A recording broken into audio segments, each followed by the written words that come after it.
Cause when that trumpet sound, boy, you don't wanna miss out. Either in or you out, ain't no straddling the fence. Either in or you out, ain't no straddling the fence. Either in or you out, ain't no straddling the fence. Either in with the Lord or you out with the Lord. Either in or you out, ain't no straddling the fence. Either in or you out, ain't no straddling the fence. Either in or you out, ain't no straddling the fence. Either in with the Lord or you out.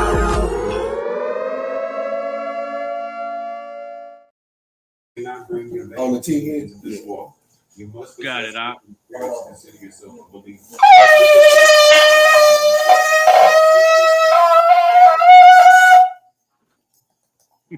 That's It's a new trumpet. It's a different. What type of trumpet you said that was, Doc? This is a Yemenite shofar. A Yemenite shofar. Yeah, can you see it? It's straight. You can't see it, Doc. Yeah.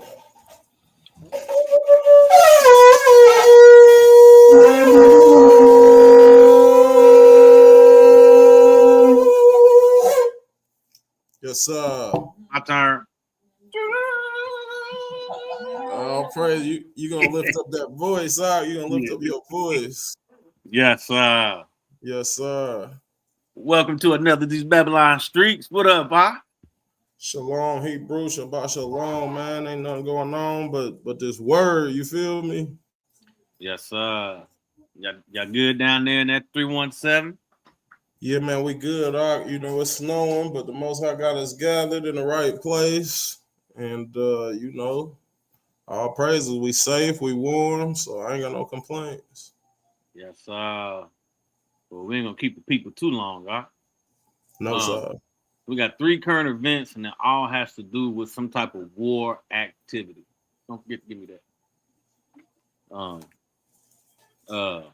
So this first one, this one kind of funny in my eyes. What America had done over there in Iran, and now America is kind of running around with their heads cut off a little bit. So let's see what they're talking about. Iranian engineers who have spent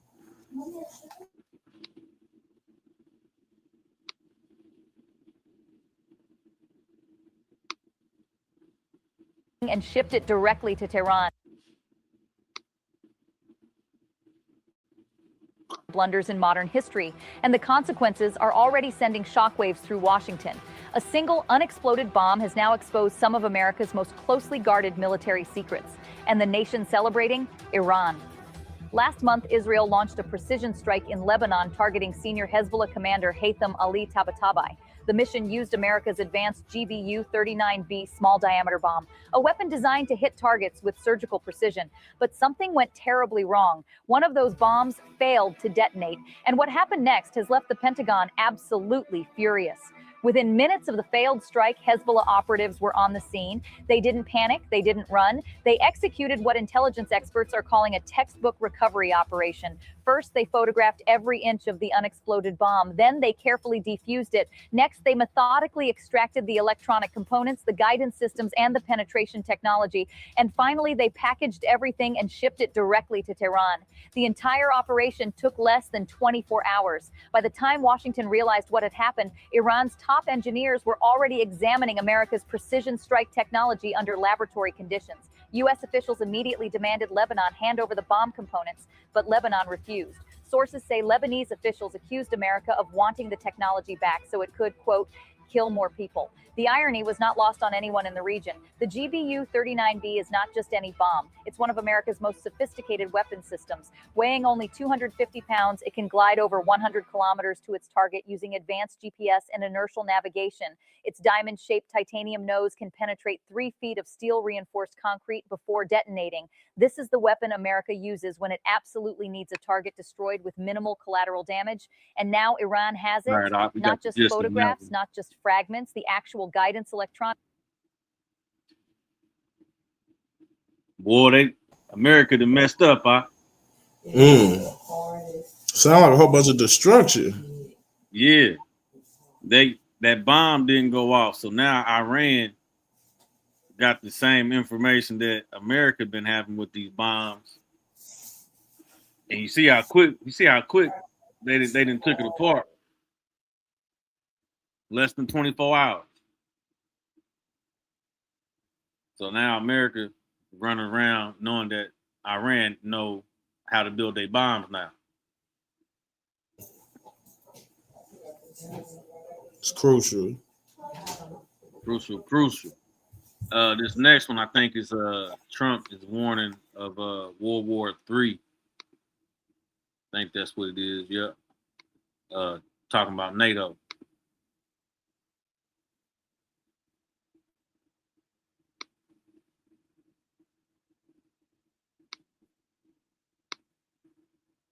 Leaders of your life.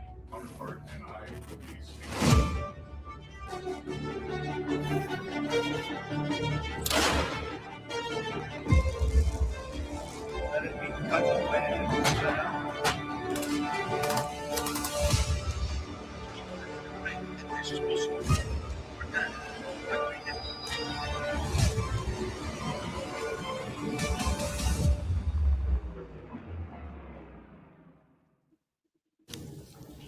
If you've been following the Ukraine war, you have probably felt this. Everyone is talking about peace, but the war keeps getting bigger. The US says it has a plan. Zelensky says the people should decide. Trump says World War III is around the corner. And NATO says Europe needs to prepare for war. So what exactly is going on? Is the war coming to a halt, or is there going to be a new war? Well, here's what's happening right now. The United States has a proposal. A free economic zone in Ukraine's Donbass. That's what the US is pitching, a free economic zone in Ukraine's Donbass region. Now, what does that mean? Think of it as a buffer zone. Donbass is the eastern part of Ukraine. 80% of it is under Russian control. The US says Kiev should completely withdraw from it. Leave Donbass, give it up, turn it into a free economic zone. But who will control this zone? Well, the US proposal does not mention that. Now, all of this is part of the American peace plan. And it suits Russia because they have been eyeing Donbass since 2014. The Russians have been fighting in this region. And like I said, they now control most of it. Ukraine is fighting to regain control, but the US proposal is asking them to withdraw, to turn Donbass into some weird halfway house, not fully Ukrainian, not fully Russian, and definitely not the front line that it is today. That's what Donald Trump wants. And how has Zelensky responded? Well, no leader wants to be the person who gives away land. So, of course, Zelensky cannot agree to the proposal. At the same time, he cannot say no to Donald Trump. So he has floated a third alternative, a referendum over territory. The Ukrainian president wants the people of Ukraine to decide because any deal that cedes territory is political kryptonite. And a referendum kills two birds with one stone. It gives Zelensky political cover and it buys him time. But that's not what Washington wants. They want this wrapped up by Christmas. That's what Zelensky said, that the Trump administration wants a quote-unquote full understanding of the plan by Christmas. That's less than 2 weeks away. Plus, Trump wants elections in Ukraine. If there is a need for elections now, there must be a ceasefire at least during election process and during voting. And this is something that must be discussed. And honestly, we think here in Ukraine that America should speak to the Russian side about this. So Zelensky says he's ready for elections, but first there must be a ceasefire. And amid all of this, Donald Trump is... It's getting messy out here, Hebrew. So what happens after they withdraw? I don't know. It's been a lot of I say a lot of backstabbing going on between these countries. So I don't know, but we know Russia's not gonna back down. You know what I'm saying? And then you see America got their hands in both pots. So I don't know, Hebrew. Can you hear me out? Yeah, I can hear you now. Yeah, it just seemed like a state of confusion. You know, they just want to keep you in a state of confusion.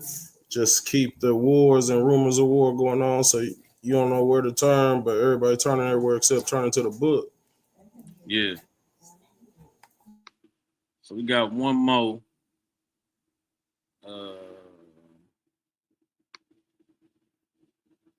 I think this is speaking on this this Navy vessel that was taken over. This oil rig, if I'm not mistaken. Can y'all see this? Yeah.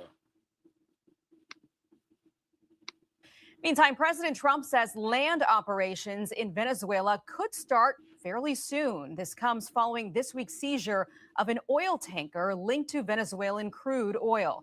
Also tonight, we hear from the man who orchestrated the escape for Venezuela's Nobel Peace Prize recipient. Here is Chief National Security Correspondent Jennifer Griffin. The USS Gerald R. Ford aircraft carrier strike group moved further south into the Caribbean basin, raising questions about whether the U.S. is moving closer toward military action in Venezuela. The ranking member of the Senate Select Committee on Intelligence, Senator Mark Warner, was asked at the Defense Writers Group if the U.S. is going to war with Venezuela. Senator Warner, a member of the Gang of Eight, said, "I don't know." Meantime, EA-18 Growlers, electronic warfare jets, have been deployed to Puerto Rico. They can jam enemy radar and help take out surface-to-air missile sites. Air Force HH-60 search and rescue helicopters have deployed to the Caribbean from Japan, along with 12 Navy warships. Is the campaign against Venezuela still just about drugs, or is it now also about oil? It has to do with a lot of things. It's going to be starting on land pretty soon. Today, more details about the dramatic evacuation of the leading Venezuelan opposition leader, Maria Corina Machado, who has been in hiding in Venezuela and is seen here on the balcony of her hotel in Oslo, where she received the Nobel Peace Prize. Brian Stern, whose Gray Bull Rescue Foundation carried out the dangerous extraction, spoke to Fox News. So boat one pulls up next to boat two. I reach in to boat one and I pull Maria out and I put her on boat one. And I say, "Hi, Maria. My name is Brian Stern. Nice to meet you." And she says, "Hi, my name is Maria. Good to meet you." Nearly lost at sea for 3 hours in 10-foot waves after her GPS fell overboard and communications went silent. Maria Machado's extraction is the stuff of movies. It was carried out by a group. So let me get this right. They had to rescue her. They pulled the boat up next to her and. You know what? I've been seeing a video of a Navy ship that has some damage done to it. So I wonder if that is because of the same issue.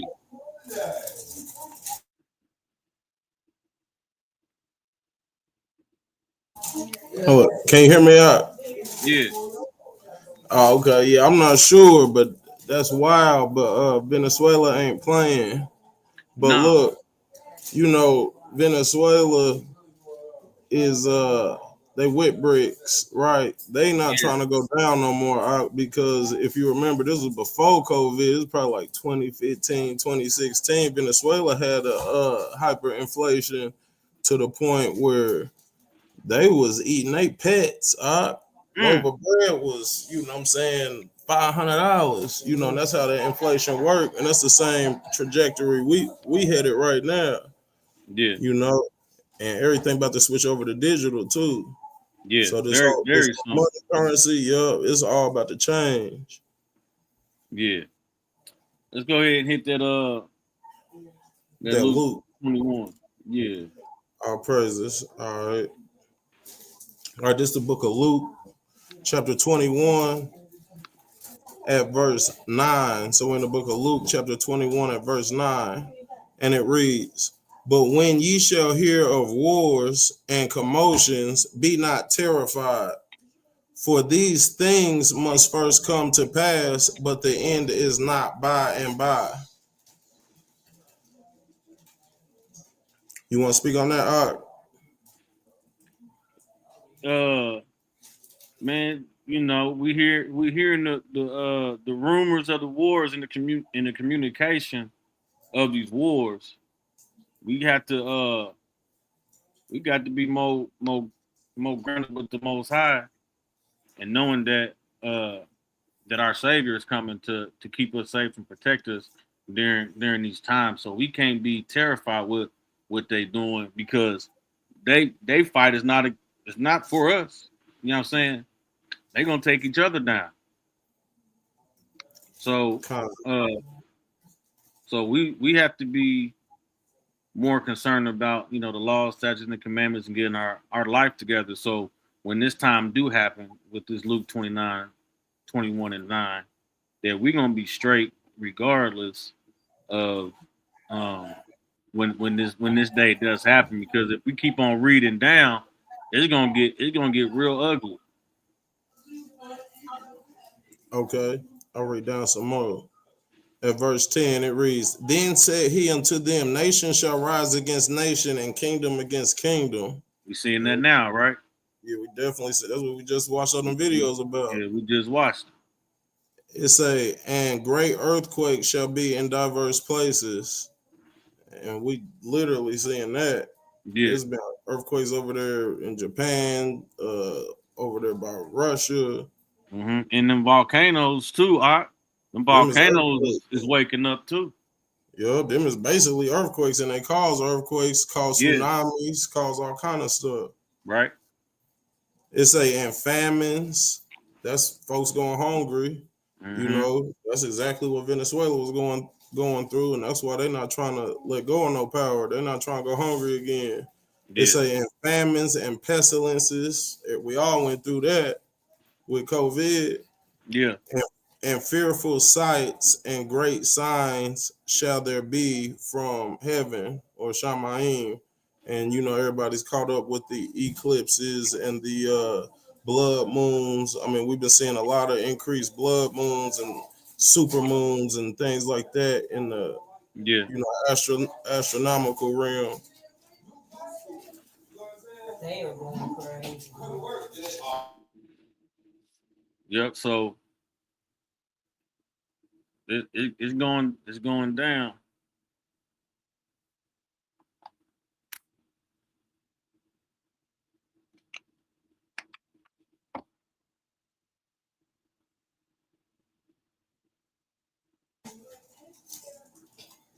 I ain't hear if you said something up. No, I said, you know, we seeing that it's going down. But yes. Yeah, it's cool right there. We just gave him a little bit snippet of what's to come, as with this title right here say. And speaking about wars, it's speaking about wars. Mm-hmm. And let's go to the book of Exodus real quick.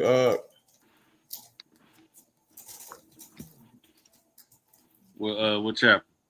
15. Exodus chapter 15.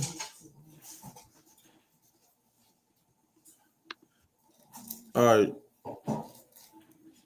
15 and 3. What this do?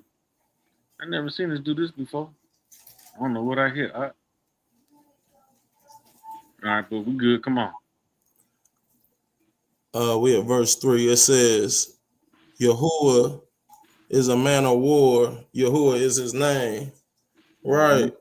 So Yahuwah is a man of war. So his character, it says, and Yahuwah is his name in the Hebrew, you know, Shem, or the Sheen and the Mem, which mean Shem or Sham, would mean like name, fame, or character. So his fame and his character go out as he's a man of war. He's an expert in war. Right.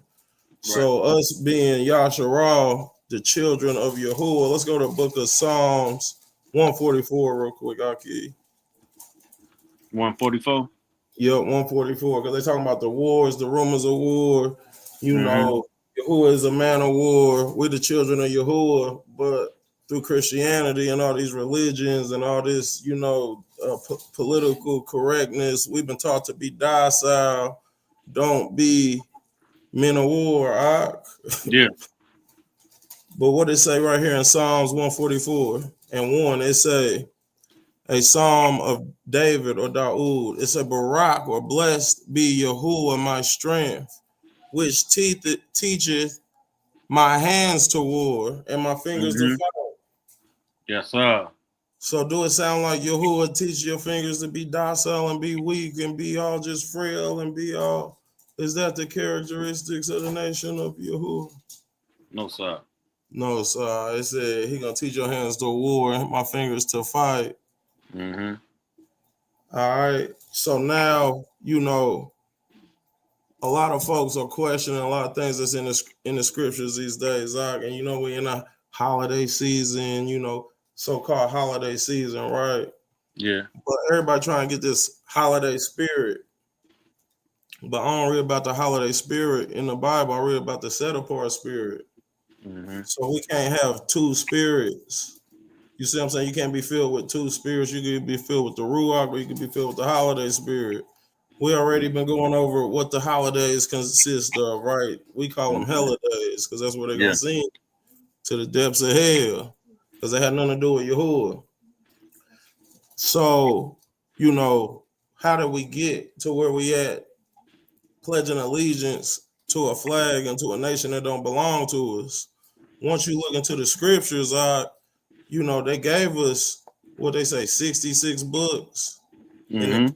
so-called canon, but that's just what they gave us. So you go from the Old Testament, you stop at Malachi, then you pick back up in Matthew. So you leave from a completely Hebraic cultural mindset in the so-called Old Testament, then you end up in the so-called New Testament, and it's under Roman occupation. Yeah. Like, so how did we get to that point? You see what I'm saying? Well, you know what I'm saying? You're saying, well, I got a KJV. I don't see that in here because they took out of your scripture. Real quick, I want to say I think we read this last week, but Deuteronomy chapter 4. Deuteronomy chapter 4 at verse 2. It say, ye shall not add unto the word which I command you. All right, so that's Mm-hmm. very simple, right? Then we got all agree that just mean don't add to what Yahuwah has told us. It say, neither shall ye diminish out from it. So to diminish means to make less than or take away, right? So Mm-hmm. don't add to and don't take away from it, that ye may keep the commandments of Yahuwah, your Elohim, which I command you. Psalms 22, right quick, all right? Revelations 22. Revelation 22, 18 and 19. Yes, sir. Yes, sir.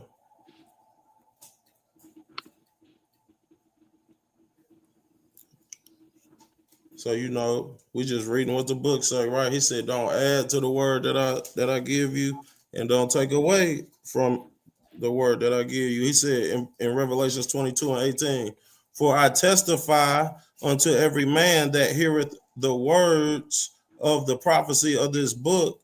If any man shall add unto these things, Elohim shall add unto him the plagues that are written in this book. And if any man shall take away from the words of this book of this prophecy, Elohim shall take away his part out of the book of life and out of the set apart city from the things which are written in this book." So if you add to it, he gonna add to you the plagues. If you take away from it, he gonna take your name out the book of life. That's serious business, huh? That's serious business. And we can tell we didn't heard a lot of people taking and adding away from this book. Oh yeah, I was just having a conversation about the Jehovah Witness. You feel me? So they got a whole nother book that they follow, the Watchmen, that they say you have to follow these rules to be saved, and it's man tradition. They liars. It's man tradition. So then we also got every faction of religion out there really has added their own twist. Oh, But yeah. you know, some folks have just twisted the understanding around, but some men have actually taken a pen and penciled things in, and most High willing we'll see that in history in the books that they took out, right? So they took the Apocrypha out, 14 more books that was actually in your original King James that you don't have when somebody presents you with a KJV. Right. And that time span was about 400 years of history that you just don't have within that gap from the time you flip from Malachi to Matthew. So what was going on there, and why would they not want us to know them things? So, oh, you got something to say, Mom? I do.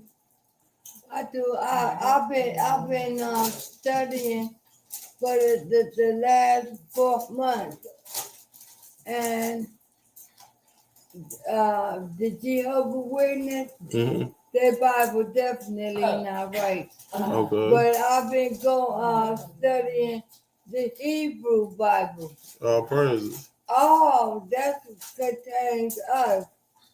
And everything that's going on. What I want to learn more is about the mark of the beast. Okay. Okay, I love everything that we study. Okay. But in real time, what's happening with the mark of the beast? We need to be prepared. All right, that's a good statement. So yeah, we have to. We about to jump into the Maccabees, but keep that in mind with the mark of the beast. So keep in mind that just this is history we're reading, right? But that don't mean we are chosen. But that don't mean it's not gonna repeat itself, right? So history gonna repeat itself. So that's what the scriptures is telling us. So what we gotta do, we gotta read with the mind frame, as you said, when the mark of the beast comes, how we gonna defend ourselves against it. Frame. Because if you look at it, we gotta get back to the word, Imam. I'm sorry. Okay. But just keep in mind, we do hear what you're saying, Imam, about the mark of the beast. We got to prepare. Do we all understand? We about to read about the Maccabees. Okay. All right, so we went through a little bit of the history of how we got to where we are in the New Testament. The Maccabees is within that. So for anybody who ain't read the Apocrypha, anybody who don't know about this historical part, just know that this is part of what they took out. So we're in a book of Maccabees, book 1. I'm coming out of the Sefer. I think you pulling it up in the KJV. Yeah. All right, here we go. Are we in the book of Maccabees? First Maccabees, chapter 1.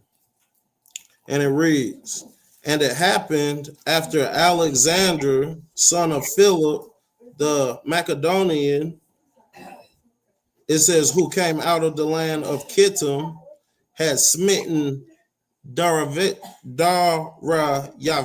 king of Persians, and Madai, that he regained in his stead the first over Yavan.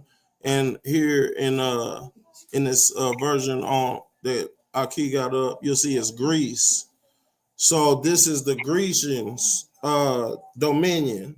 This is that nation of the Grecians, and so this is why it is important to figure out who's who in the Bible, because everybody want to talk about this spiritual Israel and spiritual nations, but these is historical events and these is historical folks that is prophesied. So it's telling you who's who. So at this point in time, we're talking about that he reigned in his stead the first over Yavan or Greece, and made many wars and won many strongholds and slew the kings of the earth and went through to the ends of the earth and took spoils of many nations, so much so that the earth was quiet before him. So he was running through conquering everything, silence and stuff. Whereupon he was exalted and his heart was lifted up. It says, and he gathered a mighty strong host and ruled over countries and nations and kings who became tributaries unto him. So this is Alexandria, right? So he got all these lands and territories he didn't conquer, and now he got tributaries, people that are up under him that are rulers. And after these things he fell sick and perceived that he should die. Wherefore he called his servants, such as were honorable and had been brought up with him from his youth, and parted his kingdom among them while he was yet alive. So Alexander reigned 12 years and then died.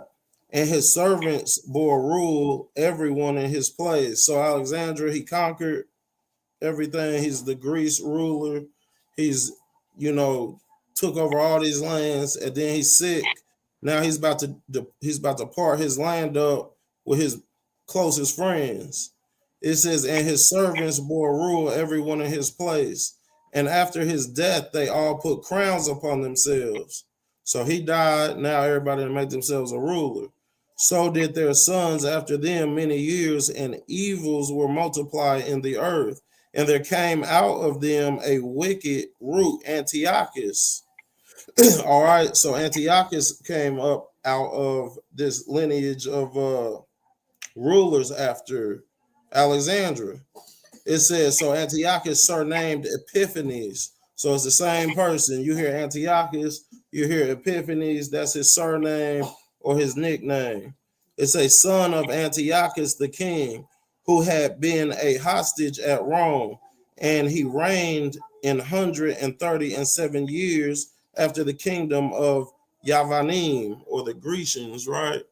It says, in those days went there out of Yasharal wicked men who persuaded many, saying, let us go and cut a covenant with the heathen that are around about us, for since we've departed from them, we've had much sorrow. So listen what they're saying. They're saying there's Israelites that is saying, hey, let's go back to the heathen and make a deal with them, right?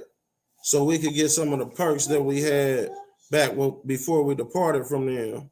It says, so this device pleased them well. Then certain of the people were so forward herein that they went to the king, who gave them license to do after the ordinances of the heathen. So that's kind of reminiscent of the day. We got our own set of rules and set of laws that we should be tending to and performing, but then we go to the governments. Hey, we want our own section like this. Hey, we want our own section of the city that we can have a red light district, a homosexual club. We want our own. We want our own stuff like the heathen got. We want the ingredients in our food. Check this out at verse 13. It says, then certain other people were so forward herein, they went to the king, who gave them license to do after the ordinances of the heathen, whereupon they built a place of exercise at Jerusalem according to the custom of the heathen. So what's this place of exercise? This is the gymnasium. This is what they give us. Let me show you. I'm gonna pull it up this case. They don't know what it is. They give us PE in school. They force you into this.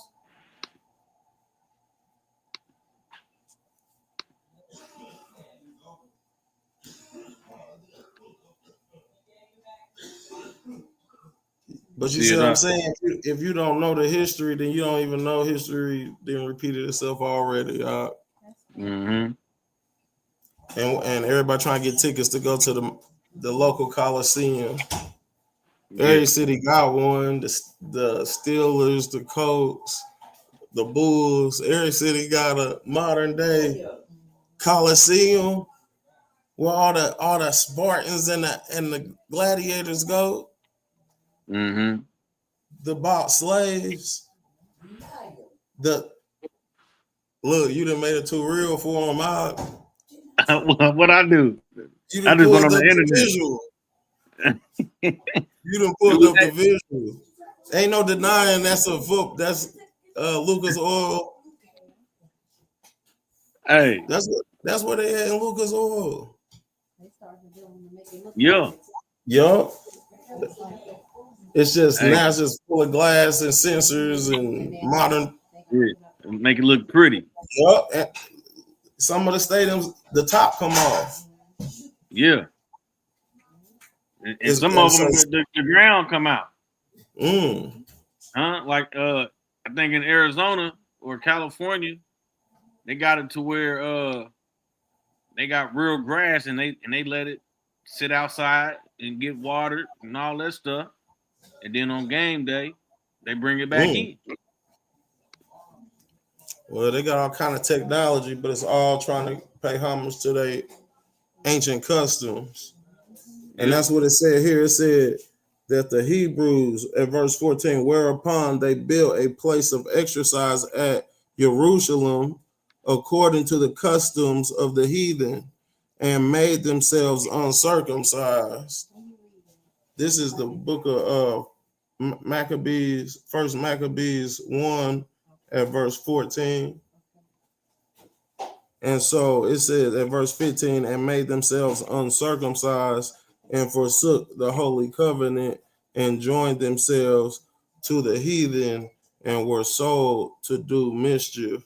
And if I'm correct me if I'm wrong, if I'm not mistaken, Ed gave a lesson, and I believe he went to a book about Pliny the Lesser, and it spoke about the customs of the heathen at this time and the Hebrews that were in this place, right? And how they made themselves uncircumcised was putting foreskin back on their stuff. Am I tripping? I'm gonna have to call him and ask him out. But if I'm not sure tripping, it was a disgusting thing. Yeah, I'm pretty sure they probably did something. I mean, how do you be uncircumcised minus not keeping the law? Minus being like not keeping the law or being born and then growing up and not being circumcised. But this is saying that the men was jumping in to the arena. If you was already a Hebrew practicing, you would have been circumcised. Hey. But at minimum, it's showing us the trend and the pattern. Now, this is way back when. This is thousands of years ago from our time right here, right? Mm-hmm. But we still jumping in the circle of the heathen, doing the things that are unseemly to Yahuwah and forsaking the covenant. It said, and join themselves unto the heathen and were sold to do mischief. And we sell these athletes to promote certain lifestyles and certain things that, ain't that are contrary to the word, quite frankly. Right. It says in verse 16, now when the kingdom was established before Antiochus, he thought to reign over Mizraim, that he might have dominion of two realms. Wherefore he entered into Mizraim, which is Egypt, with a great multitude, with chariots and elephants and horsemen, and a great navy, and made war against Ptolemy, king of Mizraim. But Ptolemy was afraid of him and fled, and many wounded to death. Thus they got the strong cities in the land of Mizraim, and he took the spoils thereof.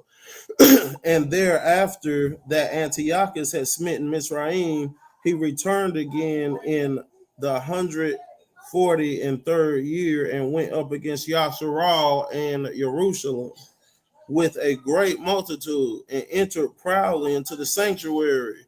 All right, so this is a big deal. So we don't want to just read it as commonly. This, what I'm saying? This ain't just cat in a hat or green eggs and ham, right? Them just rhyme, right? Yeah. It's talking about them going into your sanctuary, You see what I'm saying? This is the part that's been ripped from us, that when we jump from Malachi to Matthew, you don't understand the fight and the struggle that went on to hold on to even the scriptures themselves. You was trying to be erased from history. You was trying to be erased from memory as a people. And this is that account. You see what I'm saying? Yeah. But they don't know that, so they're like, it don't matter. Like, y'all trying to hold on to the law. Like, these people's fighting to hold on to the law. It says in verse 21, and entered proudly into the sanctuary and took away the golden altar and the menorah of light and all the vessels thereof and the table of showbread and the pouring vessels and the vials and the censers of gold and the veil and the crown and the golden ornaments that were before the temple, all which he pulled off. He Big took also violation. big violation. So, and see, that's why they gotta go back and read the Torah to understand how the sanctuary was set up. It was set up like this, even in the tabernacle when they would take up the tabernacle and journey. Mm-hmm. So this is a replica of the Shamaim. And they go in here and defile this thing. They're defiling your culture, your heritage, your Elohim. It says he took also the silver and the gold and the precious vessels. Also he took the hidden treasures which he found. And when he had taken all away, he went into his own land, having made a great massacre and spoken very proudly. This is Antiochus. Therefore, there was a great mourning in Yasharal in every place where they were, so that the princes and the elders mourned, the virgins and the young men were made feeble, and the beauty of women was changed. Every bridegroom took up lamentation, and she that in the marriage chamber was in heaviness. The land also was moved from the inhabitants thereof, and all the house of Jacob was covered with confusion. So it's talking about all our people covered in confusion, all our folks running around here mad. You say something, Mark? No. But it sounds like today. Yeah. It sounds like today, at least, yeah. I can't even say where we headed. You know what? We in the thick of it. I get these notifications on the doorbell app, and it's the car break-ins is on the rise like every day, especially around this holiday season. Yeah. And people getting popped behind breaking in them cars. Yeah. So at their own risk. Everything on the rise, you know. People getting their purses snatched from them, women getting their purses snatched from them. Stores, theft is on 20% higher than normal. That's what this season bring. Yeah. And they got seen Feliz Navidad or something. Yeah, and it's a very, very wicked spirit, you know, around this time. Because you know, when we was coming back from Hammond, you seen that story about the 18-year-old that killed his whole family in the night? Mm-mm. And he didn't shot his daddy girlfriend in the face, and then set their house on fire. I think there was a couple of short leggers in there. I think they made it though. But that's wickedness, huh? That was on Thanksgiving Day. So, you know, that evil spirit is out in full effect during these holiday seasons. Mm-hmm. I'm gonna pick up here at verse 28. I think we're just gonna get through this first chapter. Yeah. But so it's about to get ugly. At verse 28, it reads, it says, the land also was moved for the inhabitants thereof, and all the house of Jacob was covered with confusion. And after 2 years fully expired, the king sent his chief collector of tribute unto the cities of Yehud or Judah, who came unto Jerusalem with a great multitude and spoke peaceable words unto them, but all was deceit. It says, for when they had given him credence, he fell suddenly upon the city and smote it very sore and destroyed much people of Yasharal. What I'm learning from that, I don't trust these people. Don't trust the words of these lip service. And when he had taken the spoils of the city, he set it on fire and pulled down the houses and the walls thereof on every side. Sound like Black Wall Street to me. But the women and children took they captive and possessed the cattle. And see, that's the separation of the man and the woman. Now we want the man out of the house and the children to be indoctrinated. It says, then built they the city of David with a great and strong wall and with mighty tower, and made it a strong hold for them. And they put therein a sinful nation, wicked men, and fortified themselves therein. They stored it also with armor and victuals. And when they had gathered together the spoils of Jerusalem, they laid them up there. And so they became a sore snare, for it was a place to lie in wait against the sanctuary and an evil adversary to Yasharal. Thus they shed innocent blood on every side of the sanctuary. They're defiling the sanctuary, shedding innocent blood. On every side of the sanctuary, on every side of the sanctuary. On every side, running amok. It's and see, this is the sororities. These people gonna get branded on them. Yeah. They talk about pledging Greek. So Greek guys. Yeah, Greek guys. This is what the Greeks was doing to your people. It say at verse 38, so much as the inhabitants of Jerusalem fled because of them, whereupon the city was made a habitation of strangers and became strange to those that were born in her, and her own children left her. Her sanctuary was laid waste like a wilderness. Her feasts were turned into mourning, her Sabbatoth or her Sabbaths into reproach, her honor into contempt. As had been her glory, so was her dishonor increased, and her excellency was turned into mourning. Moreover, King Antiochus wrote to his whole kingdom. Now check out what he wrote. That all should be one people. So he's like, hey, look, this whole kingdom, y'all all gonna be. What did Donald Trump? Can you attest to this? What's going on with Juneteenth and Dr. Martin Luther King Day in 2026 and Donald Trump birthday in 2026? When is his birthday? I don't know. What put me on game? Supposedly, he's trying to. I don't think he could take the holiday away, but he's trying to federalize Juneteenth and Martin Luther King, but he's making his birthday a national holiday. So I don't know the fact checks on that. Let me see. Let me. That's very reminiscent. Yeah, let's Google it.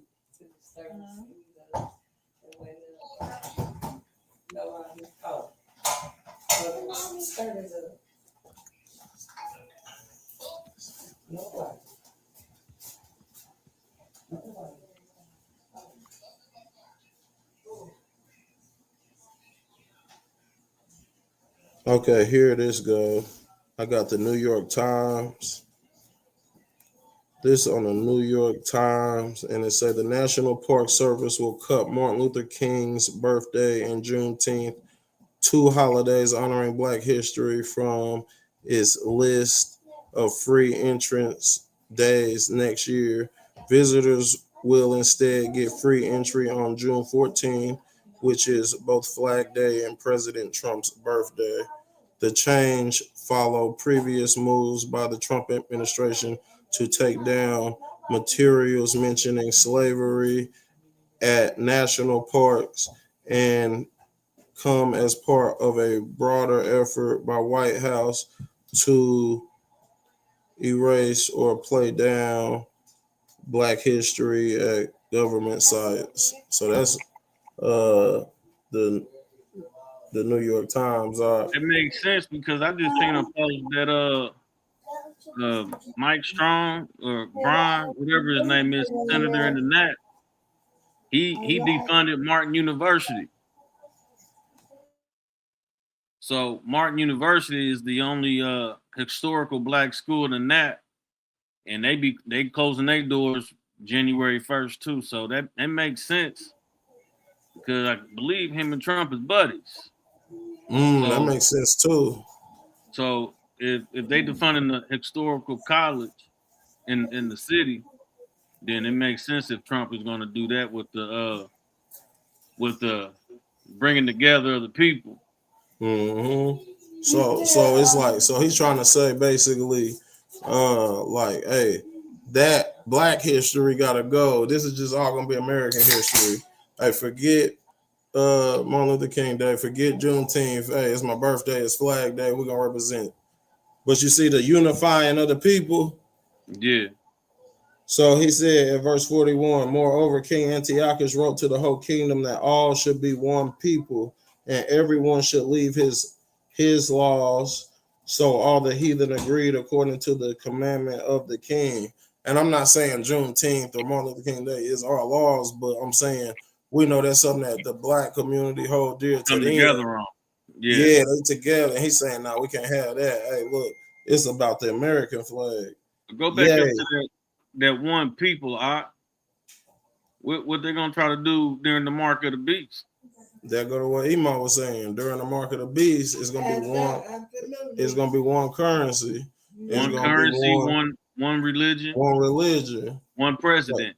So remember when I said, hey, it's gonna kind of touch on that. See, that's why we gotta look at this as not Get up and get out of here. Not only that, we gotta look at this as history and prevention. You see what I'm saying? At verse 43, at verse 42, it say, and everyone should leave his own law, so all the heathen agree according to the commandment of the king. Yea, many also of Yasharal consented to his religion. What did Aki just say? And sacrificed unto idols. See, this was a problem. See, why would they be mentioning it? See, now they're supposed to just like, oh, that's Old Testament. This ain't Old Testament. This Apocrypha, technically, if that's how you want to look at it. So what about that? What about the Apocrypha? Mm-hmm. They don't ever speak to the Apocrypha. Verse 44, for the king has sent Sepharim or books by messengers unto Yasharalim and the cities of Yahud, that they should follow the strange laws of the land. So the king is like, hey man, y'all need to be doing this. Y'all need to work on the Shabbat. Y'all need to be keeping these holidays. Y'all need to be eating this food and forbid burnt offerings and sacrifice and drink offerings in the temple, and that they should profane the Shabbatot and the feast days. So he said, he made that the law that they should profane this. You see what I'm saying? And pollute the sanctuary and the set apart people. What'd you say, y'all? Now I'm just agreeing with you, and you know, it makes you think. You know, going back into, you know, there's so many kings that you can read about, like Nebuchadnezzar. You know what I'm saying? That was making them profane the Sabbath or had them profane the dietary law. You know what I'm saying? So all these kings is doing the same exact thing. And then we're gonna see just like with slavery here. The ones that wasn't eating the pork or the swine, how they got treated. Mm-hmm. How they got their teeth popped out and funneled their food down their throat. You know what I don't want to hear? I don't want to hear nobody talking about, you know, all the ancestors and the motherland and all that, and then talking about Merry Christmas. Like that's so crazy. That's just like, even though we don't celebrate Juneteenth. Yeah. They do Juneteenth, and then next month they do July 4th. What's the point of keeping the Juneteenth? That's our holiday. Why keep the heathen holiday?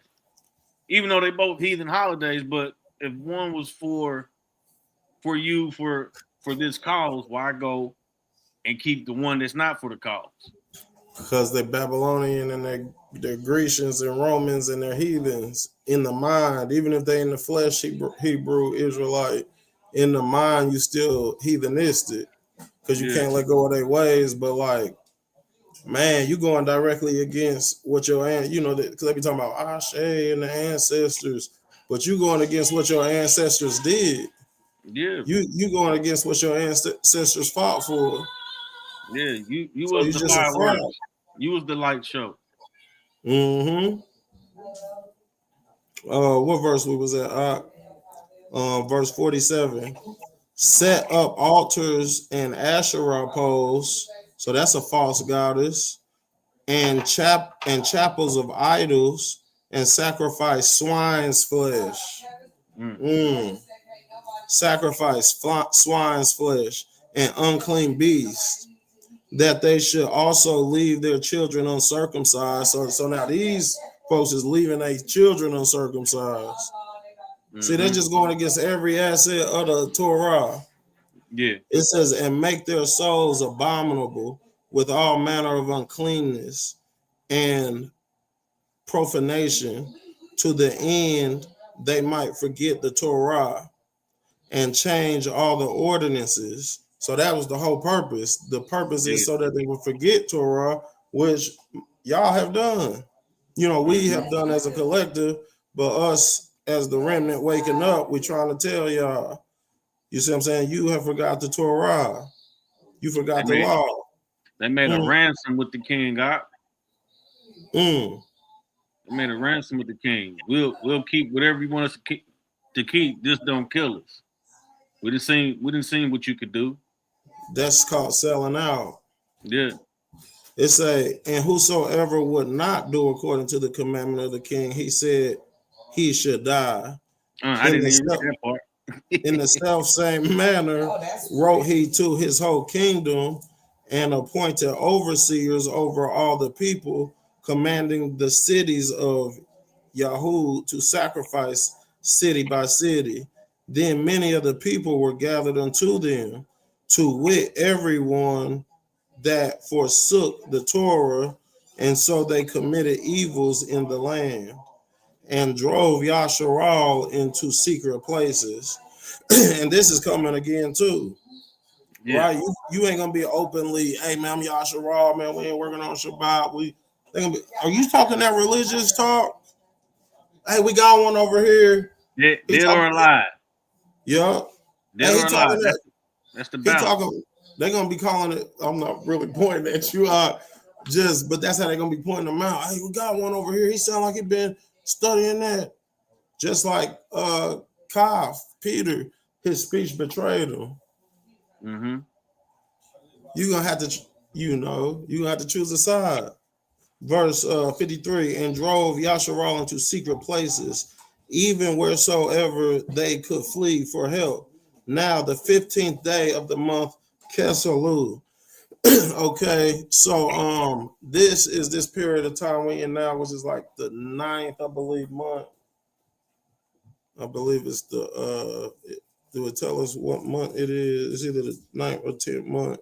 Now the 15th day of the month Keselu, in the 145th year, they set up the abomination of desolations upon the altar and built idol altars throughout the cities of Yahud on every side. So they're utterly just mocking your Elohim, mocking your God, mocking your nation, desecrating your sanctuary, and burnt incense at the doors of their houses and in the streets. And when they had rent in pieces the Sepharim of the Torah, which they found, they burnt them with fire.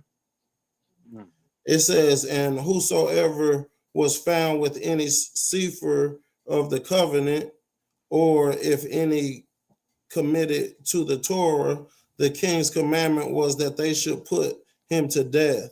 Thus did they by the authority unto Yasharal every month to as many as were found in the cities. Now the 25th day of the month they did sacrifice upon the upon the altar, which was upon the altar of Elohim, at which time, according to the commandment, they put to death certain women that had caused their children to be circumcised. So they was having that sounds like the Book of Eli movie, right? In the last days, you trying to keep these commandments, your life is at jeopardy. They said they put to death the women for having their children circumcised. They don't want you to keep the law. It say, and they hanged the infants about their necks and rifled their houses and slew them that had circumcised them. So you like, hey man, we keeping these law, we keeping Torah, man, they gonna kill you. It say, howbeit many in Yasharal were fully resolved and confirmed in themselves not to eat any unclean thing, wherefore the rather to die. So it was still plenty that was 10 toes down. Like, man, I'd rather die, that they might not be defiled with meats. Look, so Christians is telling you, hey man, it don't matter, man. These people's down to die for not eating unclean meats. Like, there's a difference of worship and obedience. It's the set apart covenant. So then they died, and there was very great wrath upon Yasharal. So that's the opening chapter, right? And that's just the beginning of the history of the occupancy of the Grecians over Yasharal. But look at what the punishment was for Yasharal not obeying. So even though it said it was great evil upon Yasharal, it said, and it was great wrath upon Yasharal, that wrath coming from Yahuwah. They didn't have faith in Yahuwah that he was going to pull them out of nothing. They had faith that conforming to the system was going to be a better lifestyle. So we can liken that to today, right? We don't agree that the man and the woman in the home is the best for the children, that she's thinking, hey, I can run up this Section 8, you see what I'm saying? Or I could get this career popping. We don't see, oh, well, adhering to these commandments is gonna keep me safe, but the commandments is to keep you in boundary. You know what I'm saying? We wouldn't have probably none of the health conditions. We wouldn't have none of the community despair, hardly none of that, if we would just turn back to the Torah. But that's just the opening part. It don't end like that. So, in the end, we win. Hit this Mark 13 and 11, knock just about when that time come when you about to get delivered up. This is the book of Mark 13 at verse 11. It say, but when they shall lead you and deliver you up, take no thought beforehand what ye shall speak, neither do ye premeditate, but whatsoever shall be given you in that hour, that speak ye, for it is not ye that speak, but the Ruach HaKodesh. Now, brother, it says now, that right there. Yeah. So verse we done seen that that some folks stood 10 toes down with the Most High. Mm-hmm. So even before they persecutors come and kill them, and when they took them, the Most High gave them the words to speak, and they still got spoke to of the law, in of the truth. So they can't say they didn't know before they took their life. Mm-hmm. They got hit with that ruach, and they're gonna be judged on that great day. Hallelujah.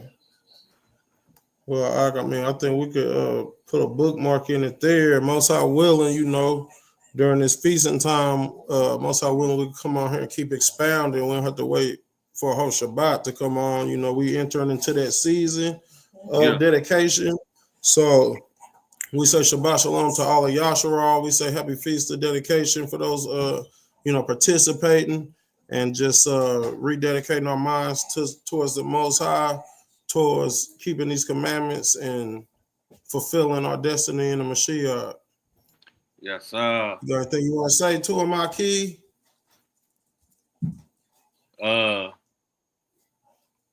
Staying 10 toes down. Staying 10 toes down. Well, all praises to the Most High, man. We give a shout out to the Light Magazine. Say Toda Rabah for them, giving us some kingdom recognition in the efforts we putting forth, right here, what we're doing right now, just busting open the scripts, trying to impart some edification, Most High willing. And, shout out to everybody who's just been putting in that kingdom work. Shout out to Faith in Israel, Big Homie Yurt. Just, want to just give everybody their flowers while they living, so to speak. Some of the brothers and sisters that do a lot of work behind the scenes that people don't know what go in to, present, even just bringing the word forth or bringing the children of Yasharal together. We just want to get in their flowers while they can smell them.